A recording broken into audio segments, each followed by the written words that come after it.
આજે 2 October 2024 2 October એટલે મહાત્મા ગાંધી અને લાલ બહાદુર શાસ્ત્રીનો જન્મદિવસ. આજના દિવસે શ્રી મેમનગર સ્થાનકવાસી જૈન સંઘની સમ્યક જ્ઞાન શાળા જૈન શાળાના બાળકોએ નવરંગપુરા ફાયર સ્ટેશનની મુલાકાત કરી હતી.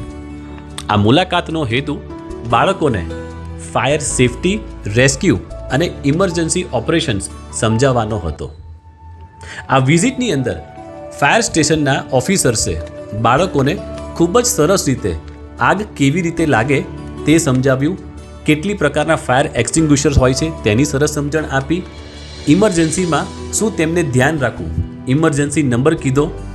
એ સિવાય બાળકોને તેઓએ પ્રેક્ટિકલી ડેમોન્સ્ટ્રેટ કરીને બતાવ્યું સાયરન કેવી રીતે વાગે, કેટલી પ્રકારની એમ્બ્યુલન્સ હોય છે, કેટલા ફાયર ફાઇટર્સ હોય છે, એમનો ડ્રેસ કોડ સમજાવ્યો, અલગ અલગ પ્રકારના વ્હીકલ્સનો જે તેઓ ઉપયોગ કરતા હોય છે તે વ્હીકલ્સની શું વિશેષતા હોય છે.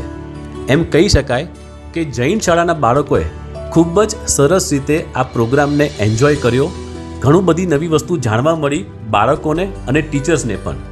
એવું લાગે કે આ લોકોનું કાર્ય જોઈને એક એમના માટે આપણને રિસ્પેક્ટ થાય, આપણે અપ્રિશિએટ કરવું જોઈએ. આ હેતુ, આ મુલાકાતનો હેતુ એ જ હતો કે બાળકોને અપ્રિશિએટ કરાવવા કે 365 ડેઝ 24/7 આજે ફાયર ફાઇટર્સ આપણી સેવામાં ઉપસ્થિત હોય છે. એટલે બાળકોને ગ્રેટિટ્યૂડ વિઝિટ કરાવી અમે નવરંગપુરા ફાયર સ્ટેશનમાં. અમે તે લોકોનું બહુમાન પણ કર્યું અને એમને અપ્રિશિએટ કર્યા તેમના એફર્ટ્સ માટે. તે લોકોએ જે સમજણ આપી તેમના માટે અમે નવરંગપુરા ફાયર સ્ટેશનના આભારી છીએ. આ મુલાકાતની અંદર નવરંગપુરા સમ્યક જ્ઞાન શાળા અને બોપલ સમ્યક જ્ઞાન શાળાના બાળકો પણ જોડાયા હતા.